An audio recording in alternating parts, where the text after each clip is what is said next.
Hola, muy buenos días a todos, que el Señor me los continúe bendiciendo rica y abundantemente. Pues en el día de hoy quisiera estar compartiendo con ustedes lo que va a ser parte de una serie titulada No te desenfoques, sigue levantando tu muro.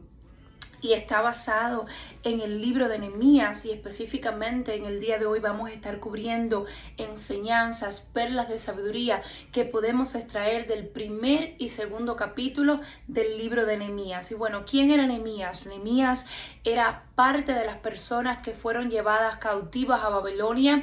Nehemías logra alcanzar un puesto importante en Persia, donde es el copero de este rey, el rey Atarjerjes. Espero haberlo pronunciado bien. Pues vemos aquí en el capítulo 1 del libro de Nehemías que Nehemías, mientras desempeñaba esta labor como copero en este reino, pues se entera de la calamidad, de lo mal que estaban viviendo aquellos que habían podido regresar a Jerusalén. Y dice aquí en el versículo 3, y me dijeron, diciendo Nehemías, el remanente, los que quedaron de la cautividad allí en la provincia, están en gran mal y afrenta, y el muro de Jerusalén derribado y sus puertas quemadas a fuego. Y la idea de esta serie, que como bien les comentaba, es bajo el título No te desenfoques, sino continúa levantando tu muro. Vamos a ver en los capítulos posteriores, en los próximos videos, específicamente el capítulo 6, 3 o 4 de las cosas que enfrenta Nehemías cuando él se decide a levantar este muro, y cómo nosotros podemos hacerle frente a esas distracciones que quieren venir a nuestras vidas para impedir que nosotros llevemos a cabo el propósito y el plan de Dios en nuestras vidas, y aquella meta, aquel sueño, aquel proyecto que Dios nos ha entregado en nuestras manos. Pero hoy específicamente vamos a coger un poquito de trasfondo y vamos también a ver cuáles son esas enseñanzas que podemos extraer. Y la primera enseñanza que yo veo aparece en el capítulo 1, versículo 4 en adelante, donde después de recibir esta mala noticia, vemos que Nehemías va directamente a orar, va directamente a hablar con Dios, ¿verdad? En vez de Nehemías salir, como diríamos algunos, como una hormiga loca, a hablar con todo el mundo, oh, qué barbaridad, escuchen de lo que me he enterado, y a llorar por los rincones, y a quejarse a lo mejor con algún amigo, con algún compañero de trabajo. Nehemías va directamente a orar. Y yo quiero que prestemos atención a qué tipo de oración levanta Nehemías, y se nos cuenta del versículo, mejor dicho, del versículo 4 en adelante hasta el versículo 11, el tipo de oración que Nehemías hace. Y dice que Nehemías llora, ayuna y ora, ¿verdad? Se abstiene de alimento y va a derramar su corazón delante de Dios y va a orar delante de la presencia de Dios.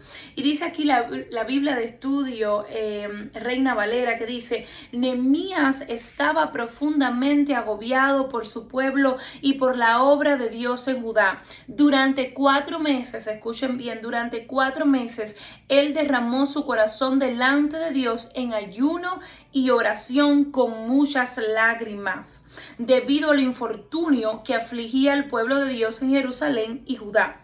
Su oración incluía, escuchen, confesión de pecado. Y esa es una de las cosas que me gustó, porque Nehemías, cuando confiesa el pecado del pueblo, él se incluye ahí y no dice: Señor, mira que ellos pecado, mira que ellos han fallado, sino que él dice: Señor, mira que te hemos fallado, perdona nuestro pecado. Así que Nehemías también se incluye dentro de esas personas que le habían fallado a Dios. Y aquí el libro de Nehemías no nos dice necesariamente que Nehemías había pecado, mas sin embargo qué hermoso que Nehemías, también reconociendo que era un hombre propenso a fallar, no se deja fuera, sino que también por él pide perdón y se incluye, se incluye en esta, como decir, oración colectiva.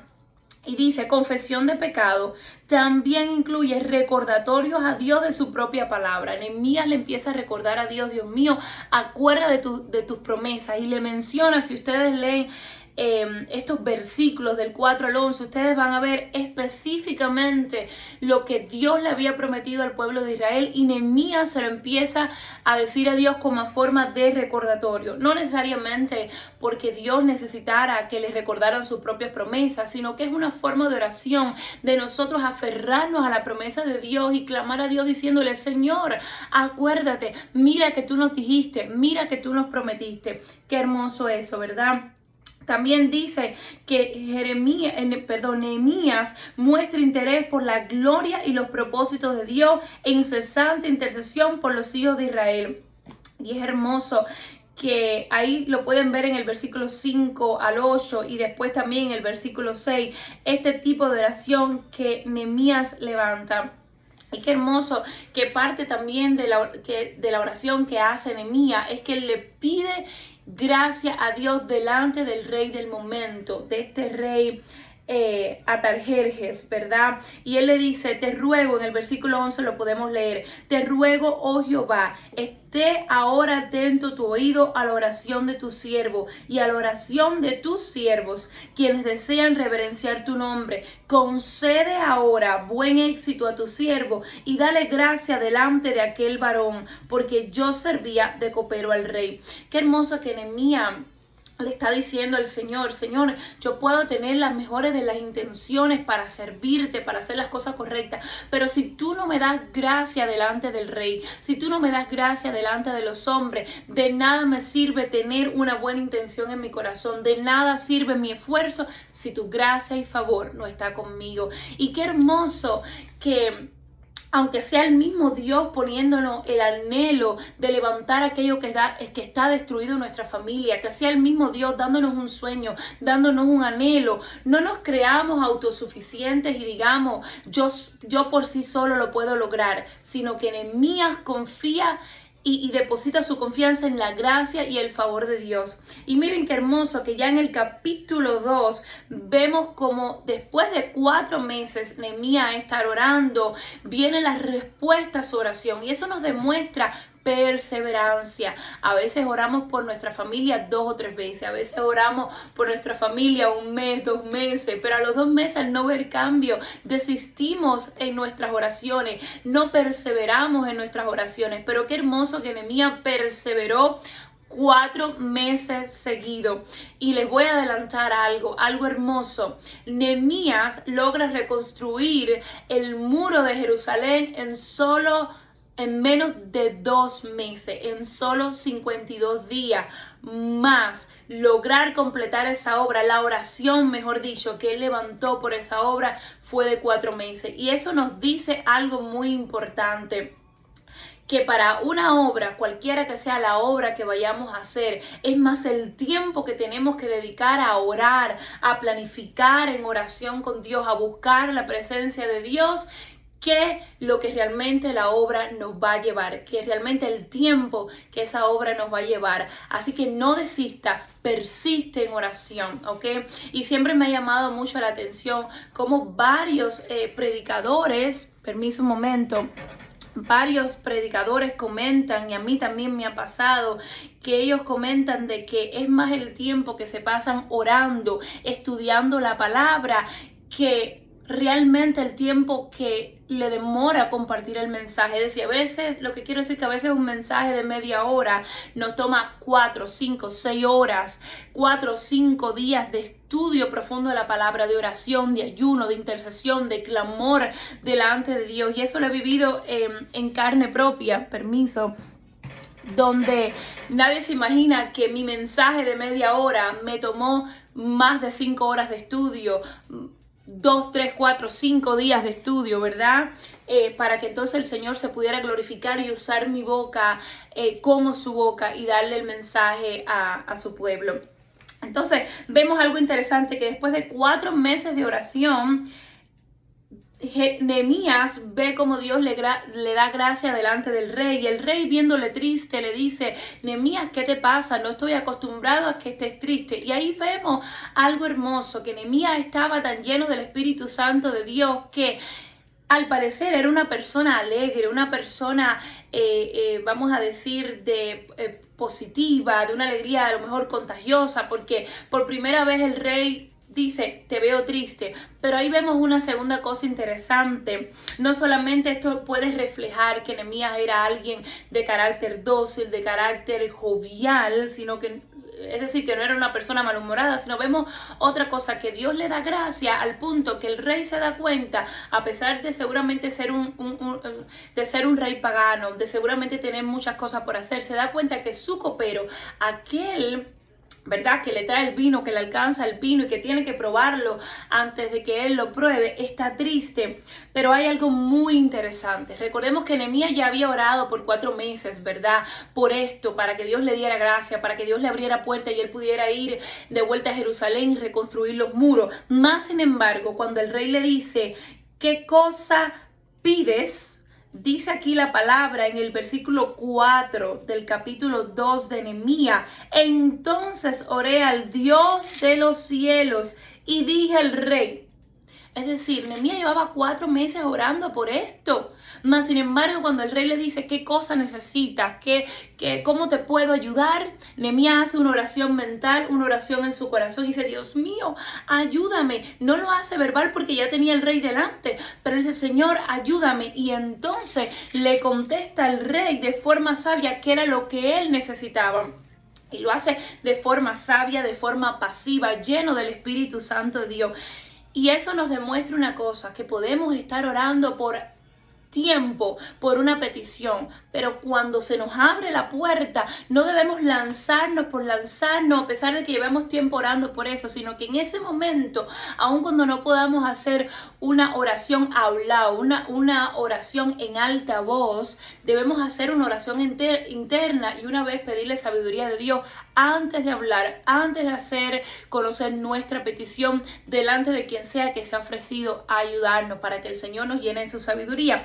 Así que le dice lo siguiente al rey: si le place al rey y tu siervo ha hallado gracia delante de ti, envíame a Judá, a la ciudad de los sepulcros de mis padres, y la reedificaré. Entonces el rey me dijo, presten atención a esto, y la reina estaba sentada junto a él: ¿cuánto durará tu viaje y cuándo volverás? Y agradó al rey enviarme después que yo le señalé el tiempo. Además dije al rey, si le place al rey que se me den cartas para los gobernadores al otro lado del río, para que me franqueen el paso hasta que llegue a Judá, y carta para Asaf, guarda del bosque del rey, para que me dé madera para enmaderar las puertas del palacio de la casa, y para el muro de la ciudad y la casa en que yo estaré. Y me lo concedió el rey según la benéfica mano de mi Dios sobre mí. Hay 2 cosas aquí, 2 o 3 cosas muy interesantes. Y es que cuando el rey le pregunta a Nehemías, ¿cómo te puedo ayudar? Y también le dice, bueno, Nehemías, cuéntame, ¿cuánto tiempo te va a tardar esto? Fíjense que, como se dice en inglés, Nehemías had done his homework. Nehemías había hecho su tarea. Nehemías no solamente había orado a Dios por gracia, porque Dios le abriera puertas, ¿verdad?, sino que Nehemías ya se había encargado de poner de cierta forma manos a la obra y averiguar cuánto tiempo le tardaría reconstruir, levantar el muro de Jerusalén. Fíjese qué interesante, porque a veces estamos orando para que Dios nos abra puertas, para que Dios nos lleve a algún ministerio en específico, para que Dios cumpla algún sueño, algún proyecto que Él ha puesto en nuestro corazón. Pero no nos estamos preparando para cuando Dios abra esa puerta. Pero Nehemías sí se había preparado y no solamente había investigado cuánto tiempo más o menos se tardaría en reconstruir el muro de Jerusalén, sino que también se había encargado de averiguar cómo él se podía abrir paso hasta llegar hasta Jerusalén y cuáles eran los posibles obstáculos que él podía enfrentar antes de llegar a Jerusalén, qué puertas se le podían abrir y cómo el rey le podía facilitar su entrada nuevamente a Jerusalén. Por eso él le dice, dame cartas para con los guardas, es decir, dame cartas para cuando los guardas, como si fuera aquello un aeropuerto, ¿verdad? Para cuando los guardas me paren a lo mejor a mitad de camino, me digan, aquí usted no puede entrar o usted no puede proseguir, yo le muestre cartas suyas al rey y se me abran las puertas. Es decir, Nehemías no solamente había estado orando, sino ya sabía cuánto tiempo le le iba a tardar reconstruir el muro. Por consiguiente, ya sabía cuánto tiempo iba a necesitar estar ausente de Persia, de este reinado, ¿verdad? De la presencia del rey para completar su obra, para completar su proyecto, sino que también sabía qué era lo que él necesitaba del rey para abrirse camino hasta llegar a Jerusalén. Pero también sabía, en tercer lugar, y se había preparado sobre qué tipo de materiales o qué cosa él necesitaba para reconstruir esos muros.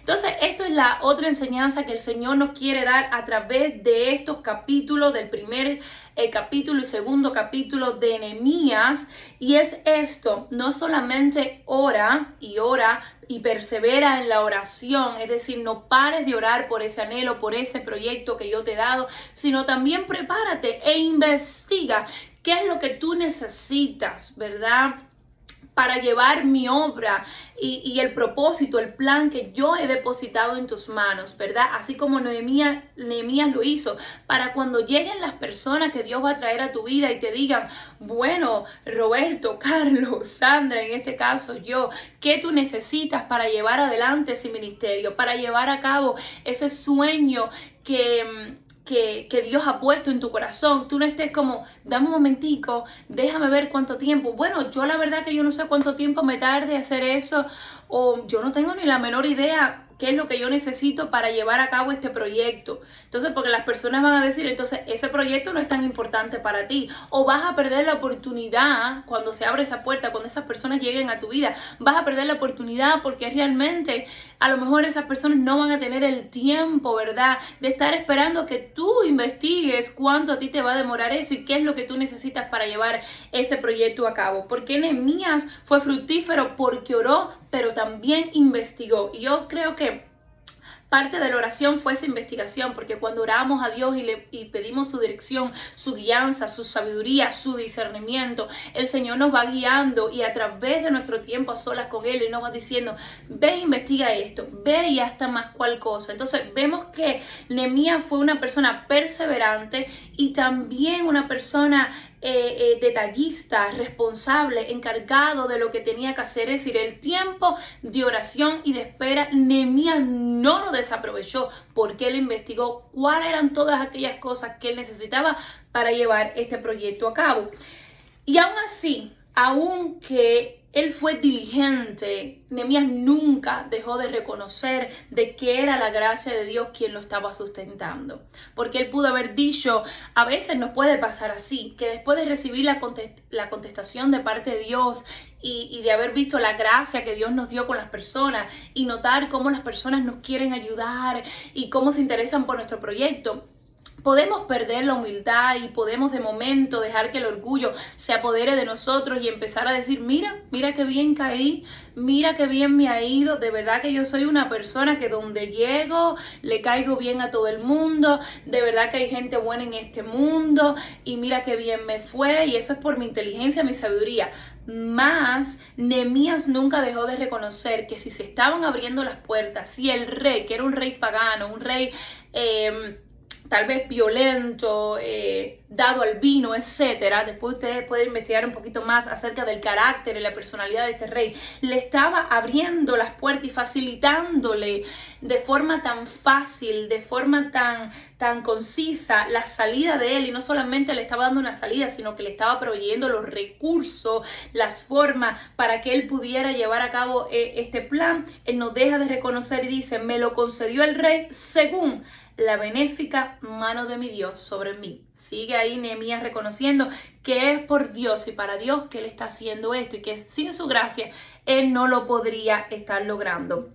Pero miren qué interesante la otra enseñanza que también podemos sacar de los últimos versículos de este capítulo número 2. Y me gusta mucho que dice, vine luego a los gobernadores del otro lado del río y les di las cartas del rey. Y el rey envió conmigo capitanes del ejército y gente de a caballo. Fíjense cuánto todo el respaldo que le dio Dios a través del rey. Pero oyéndolo Sanbalat, Eronita, y Tobías el siervo amonita, les disgustó en extremo que viniese alguno para procurar el bien de los hijos de Israel.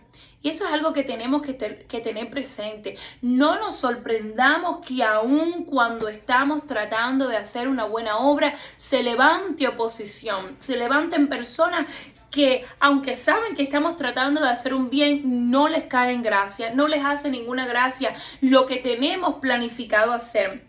Pero antes de culminar en el día de hoy, de terminar de compartirles esta palabra, hay algo más que les quiero compartir y es lo siguiente. Y lo encontramos a partir del versículo 11 hasta, vamos a decir, el versículo 16, o mejor dicho, el versículo 20. Es decir, los últimos versículos de este capítulo 2, del versículo 11 al versículo 20, se nos cuenta algo muy interesante, y es que Nehemías, a pesar de que iba con la aprobación del rey, que el rey ya lo había hecho, vamos a decir, nombrado gobernador de Judá, él no le cuenta a nadie cuáles eran sus planes y sus propósitos. Y ahí habla una vez más de la sabiduría, discernimiento que Dios le había dado a Nehemías y también de su humildad.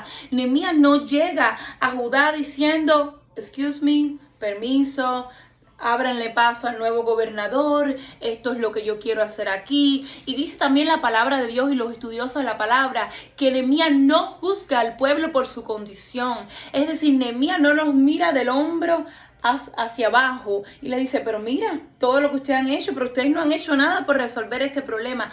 Todo lo contrario, dice la palabra aquí específicamente en el versículo 12, me levanté de noche, yo y unos pocos varones conmigo. Esto es refiriéndose ya cuando él estaba ahí en Jerusalén. Y no declaré a hombre alguno lo que Dios había puesto en mi corazón que hiciese en Jerusalén. Ni había cabalgadura conmigo, excepto la única en que yo cabalgaba. Esto es algo tremendo, esto es algo impresionante.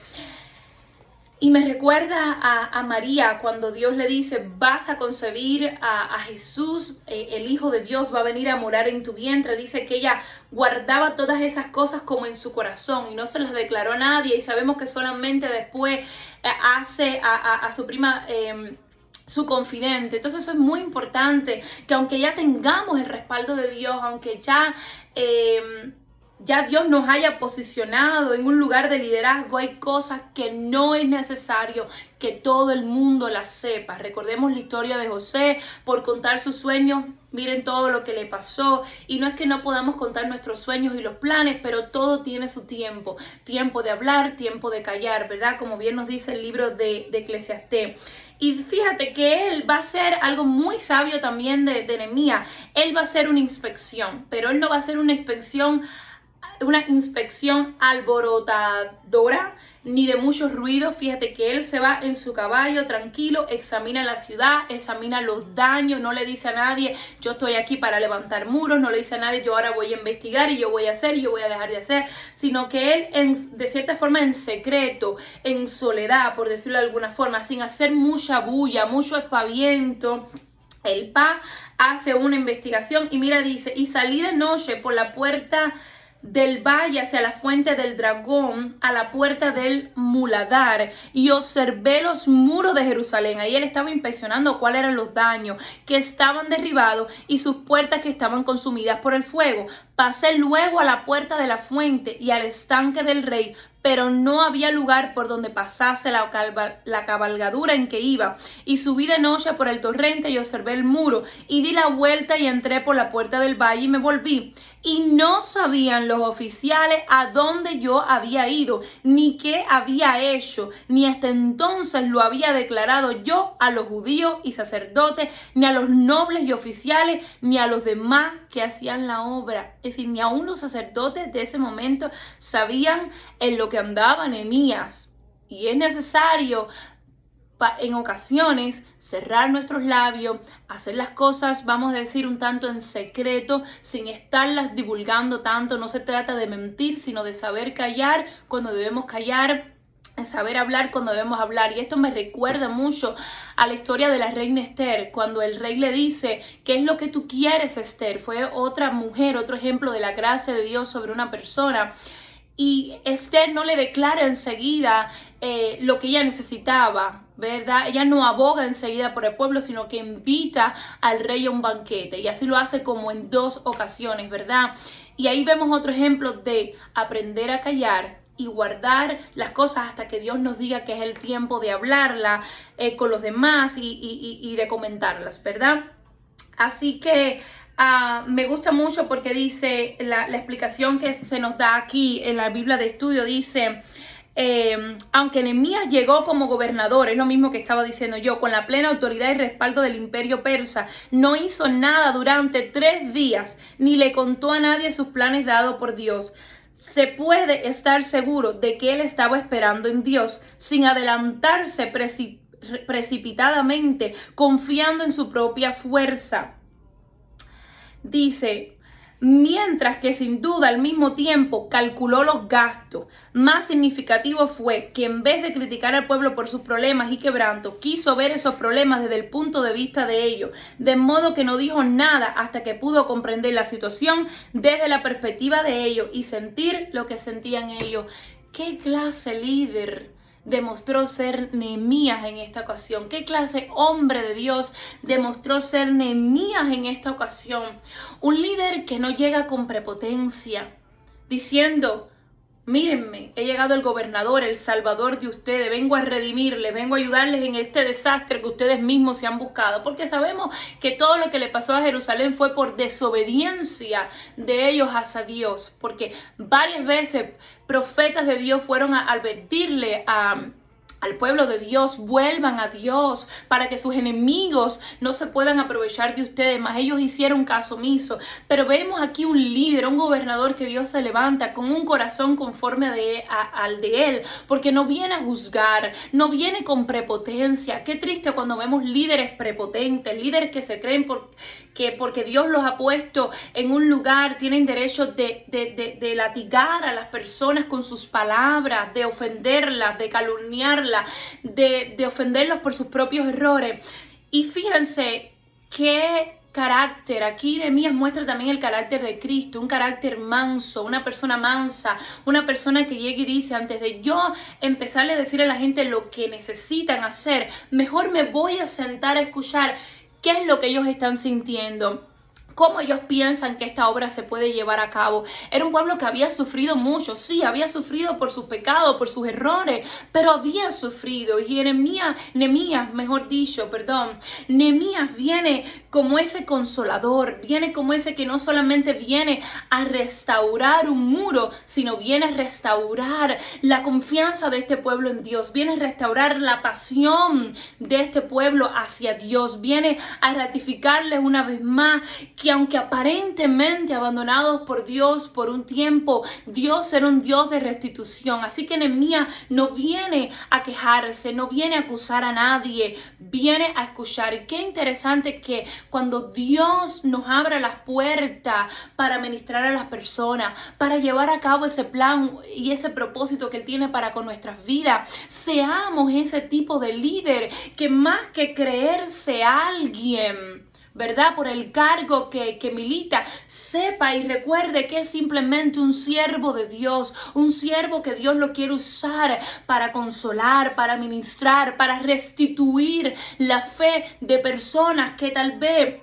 están tan demasiado dolidas que ya no creen que sus muros pueden ser levantados, que ya no creen que pueden ser sanados, que ya no creen que hay posibilidades de Dios para con ellos. Y qué hermoso que Nehemías se levanta como un gran líder, un líder que ama, un líder que ministra, un líder que dedica, como dice aquí la palabra de Dios, tiempo para escuchar. Por eso dice aquí, de modo que no dijo nada hasta que no pudo comprender la situación desde la perspectiva de ellos y sentir lo que ellos sentían. Qué bueno que se levante en este tiempo una generación que busque sentir la presencia de Dios, que busque sentir el corazón de Dios, que busque sentir lo que dice la palabra de Dios, que seamos de esos líderes, de esas personas que Dios levante, que lloramos con los que lloran, reímos con los que ríen. Y eso quiere decir que nos sentimos el dolor de las personas. Nehemías no actuó ni le dijo nada al pueblo hasta que él no sintió el dolor del pueblo, hasta que él no experimentó junto con el pueblo el llanto, el sufrimiento, las lágrimas, hasta que él no vio el problema desde la perspectiva del pueblo. Y una de las cosas que se nos enseña mucho en el trabajo social y como terapeuta es que antes de usted darle alguna sugerencia a alguien, ante usted tratar de ayudar a alguien, usted necesita sentarse y escuchar desde la perspectiva de la persona qué esa persona considera que ella necesita. Hay un tipo de terapia que dice que el paciente siempre es el experto. Y aquí Nehemías está considerando al pueblo como expertos de su propio sufrimiento, como expertos de sus propios errores, como expertos de la situación que ellos estaban pasando. Es muy importante que antes de ayudar a alguien, ¿verdad?, nosotros nos sentemos y escuchemos cómo esa persona quiere ser ayudada. Porque a veces decimos, ay, es que fulanito no quiere dejarse ayudar. Y sí, existen personas que no se quieren dejar ayudar. Pero hay otras que no es que no se quieran dejar ayudar, es que la ayuda que le están ofreciendo no es realmente lo que esa persona necesita. A veces la persona viene a nosotros porque lo único que necesita es ser escuchada, mas nosotros en vez de escucharle empezamos a hablar, a dar sugerencias y ni siquiera hemos tomado el tiempo de, como dice aquí la palabra que Nehemías hizo, de sentarnos y realmente escuchar qué hay en el corazón de esa persona, qué realmente esa persona necesita, qué realmente esa persona está buscando. Así que podamos ser esos Nehemías, ¿verdad?, en este tiempo. Padre Celestial, en el nombre de Jesús, gracias por esta palabra que tú nos has enseñado en esta hora. Gracias por esta serie que tú has traído a mi corazón para compartir con las personas. Esta serie que nos trae sabiduría, que nos trae enseñanza bajo el título No te desenfoques y levanta tus muros. Levanta tu muro. Yo te pido que en esta hora, Espíritu Santo de Dios, toda persona que esté dolida, que sienta que ya no hay esperanza para su vida, que ya no hay esperanza para su situación, recuerde que así mismo como Nehemías, en menos de 2 meses, en solo 52 días, gracias a tu gracia, a su perseverancia en oración, a seguir confiando en ti, pudo levantar el muro ahí de Jerusalén, Padre, que llevaba 100 años caído, y en menos de 2 meses tú lograste e hiciste a través de Nehemías lo que en 100 años nadie había podido hacer. Que así mismo en esta hora tú levantes Nehemías que confían en ti, no en su sabiduría humana, no en sus títulos universitarios que pueden ser de bendición y ayuda, sino que confían en tu mano poderosa y en tu guianza para decirte, heme aquí, Señor, ¿cuál es el muro que tú quieres que yo levante? Hombres y mujeres que perseveran en la oración, hombres y mujeres sencillos, humildes, que reconocen que sin tu gracia nada son, nada pueden alcanzar. Y hombres y mujeres que tienen un corazón conforme al tuyo y se dedican a sanar, a escuchar al otro, a levantar al otro y no a criticar, sino a hacer como ese aceite que viene a sanar las heridas. Que tu Espíritu Santo nos ayude cada día a no creernos más de lo que realmente somos, ni a tampoco permitir que el enemigo nos haga ver como menos de lo que tú nos has llamado a ser. En el nombre de Jesús te lo pedimos y te damos gracias. Dios me los bendiga rica y abundantemente y los espero para la próxima conversación, el próximo diálogo, el próximo estudio bajo el título No te desenfoques y sigue levantando tu muro. En el nombre de Jesús, amén. Hasta pronto.